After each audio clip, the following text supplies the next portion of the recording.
esquerda, lamentavelmente, por causa de um equívoco na tradição marxista, durante muitas décadas teve preconceito ao fenômeno religioso, porque mal interpretou a frase de Marx: a religião é o ópio do povo. E agora, felizmente, ela acorda, percebe que não é isso, mas ainda há muito terreno a recuperar.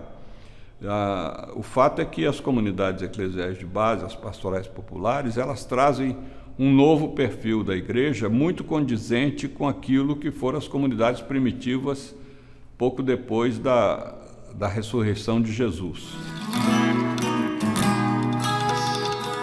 Para explicar, Beto tem que explicar a história da resistência à luta democrática, resistência contra a ditadura. Tem que explicar, Beto, contextualizado dos movimentos sindicais. Tem que contextualizar, Beto, associado profundamente à teologia da libertação. E aí se liga a todo esse grupo imenso de evangelizadores, né, digamos assim, de pessoas ligadas à igreja, totalmente focadas na questão do pobre. Trabalhar com a comunidade é ir para a base do setor popular mesmo. Era ir para a Amazônia, era ter contato com os trabalhadores, com os operários, com os camponeses, era estar ali no cotidiano. Para quem não podia fazer esse tipo de viagem, o pessoal ia para a periferia, ia para as favelas. Então, isso era ir para a base. A gente gostava muito de falar, naquela época, usava muito o conceito gramsciano, do intelectual orgânico, né? Quer dizer, o intelectual que vai e assume um pouco a realidade da base, os interesses da base.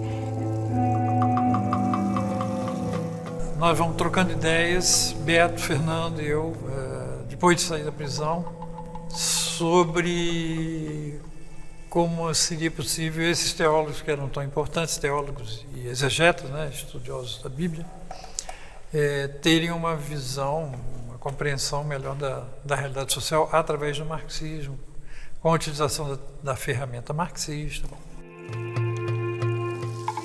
A teologia que fundamenta o trabalho das comunidades eclesiais de base é uma teologia que foi produzida por la reflexão cristiana ao interior dessas comunidades e que conhecemos como teologia da liberação. Havia uma onda contra a teologia da libertação que dizia a teologia da libertação marxista, que é a nossa, e a teologia da libertação que é do cristianismo. Então nós éramos taxados marxistas. Então nós tentávamos provar que as raízes nossas vêm da tradição profética, do Êxodo, que sai lá da libertação do Egito, e da tradição da prática de Jesus. Aí que nós elaboramos muito mais o Jesus histórico. Mas uma outra coisa que o Beto me ensinou foi um mantra, né? Sempre, às vezes com essas palavras, às vezes com outras, mas dizia: a nossa cabeça pensa onde os nossos pés pisam. Você não pode se descolar daqui. Você pode estar onde você estiver. Você pode estar no palácio, você pode estar num gabinete, você pode estar... Mas, se você começar a pisar muito lá, sua cabeça vai começar a pensar igual quem está lá.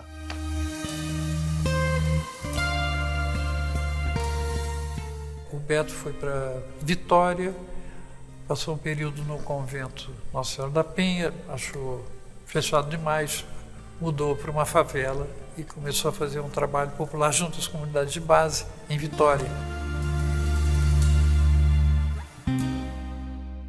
Nessa época, as comunidades, as SEBs... Estavam brotando no Brasil inteiro, né? Qual era a ideia, o que faziam?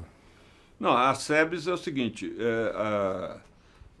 a partir do Concílio Vaticano II e de uma conferência dos bispos em Medellín, na Colômbia, que foi a adaptação do concílio à América Latina, a Igreja Católica abraçou a chamada opção pelos pobres. Então houve uma migração de padres freiras, frades, agentes leigos para o mundo dos pobres. E como o Brasil era, né, um país hegemonicamente católico e com poucos sacerdotes, os bispos valorizavam a atuação de leigos para formar pequenas comunidades onde elas próprias se alimentassem espiritualmente, fizessem as suas celebrações, etc. Então era o nosso papel incentivar essas comunidades. Então, a partir de Vitória, eu andei pelo Brasil inteiro durante esses 5 anos, estimulando a formação de comunidades pelo método Paulo Freire, e da reflexão que elas fizeram ou faziam sobre o Evangelho, a Bíblia, é que nasceu a Teologia da Libertação. Então, a Teologia da Libertação não é uma teoria, como alguns dizem, criada na cabeça de um teólogo ou de um seminário, de uma universidade católica, não. A Teologia da Libertação nasce da prática da fé libertadora dos pobres nas comunidades eclesiais de base.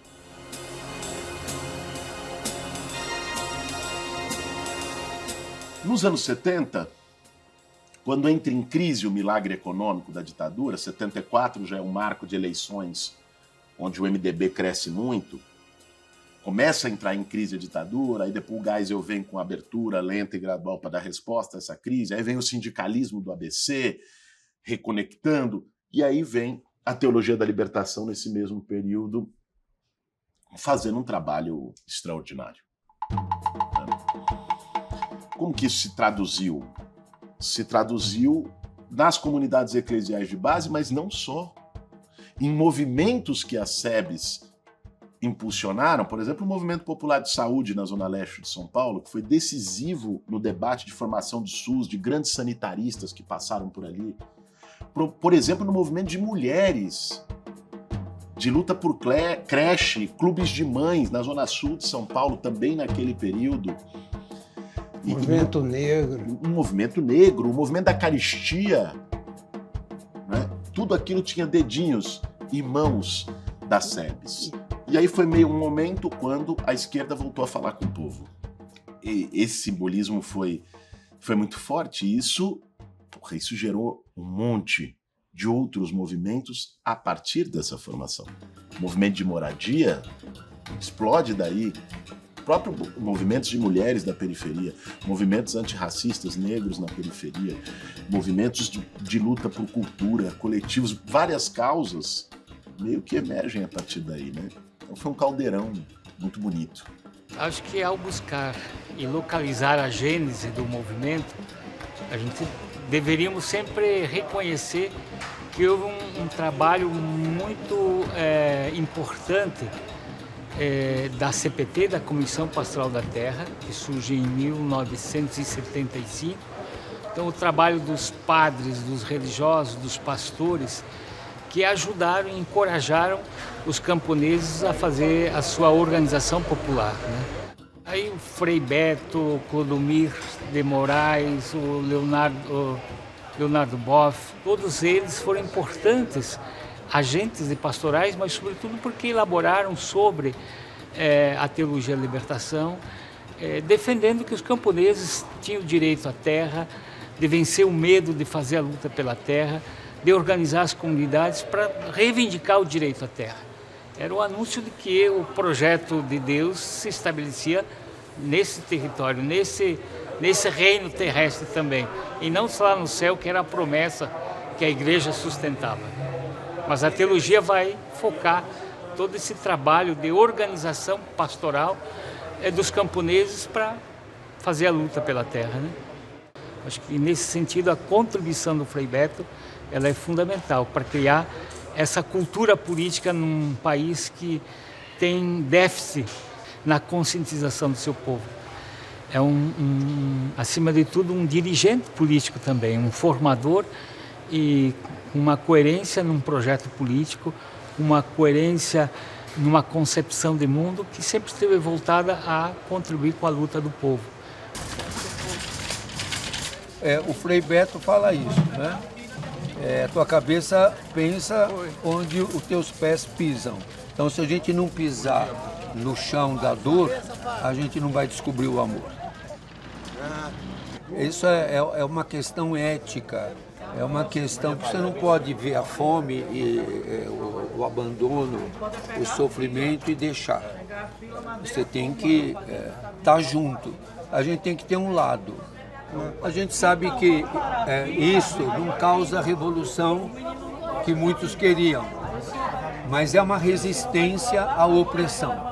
Com isso, a gente está tendo um ato político muito forte de dizer: vocês nos matam de fome, mas nós partilhamos o pão. E resistimos, claro. Agora, fica bem claro isso: com uma mão eu dou o pão e com a outra eu luto. Não tem pão sem luta. Você quer mais um, filho?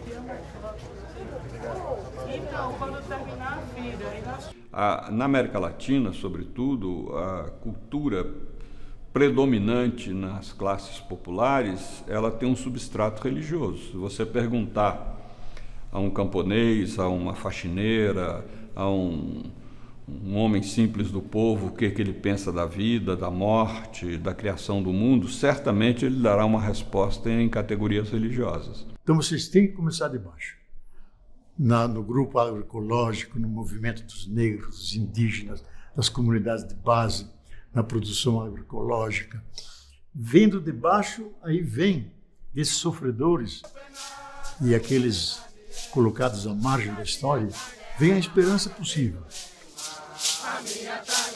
Porque cada um deve se considerar uma semente. E a semente contém tudo. Contém as raízes, contém o tronco, contém as folhas, as flores e os frutos. Então, eles cortaram tudo de nós, mas esqueceram de matar a semente. Então, nós estamos aí como semente.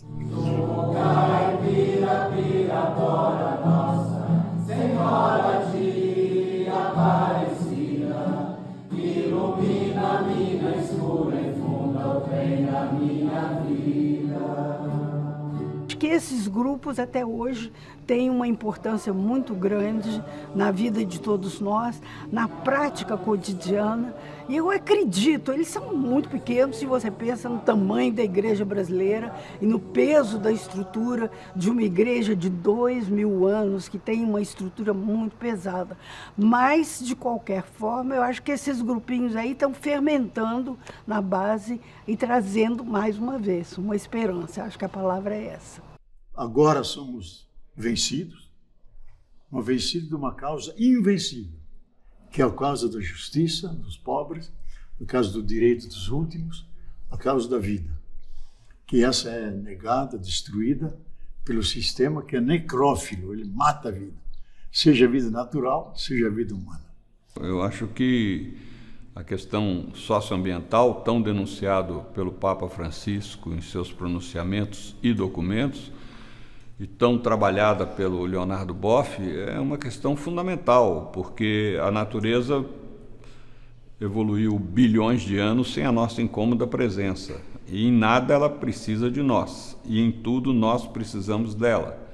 E assim como ela erradicou várias espécies, a mais conhecida, os dinossauros, pode nos erradicar e prosseguir o seu caminho aí tranquilo, rumo ao resto da evolução desse universo, ou pelo menos desse planeta.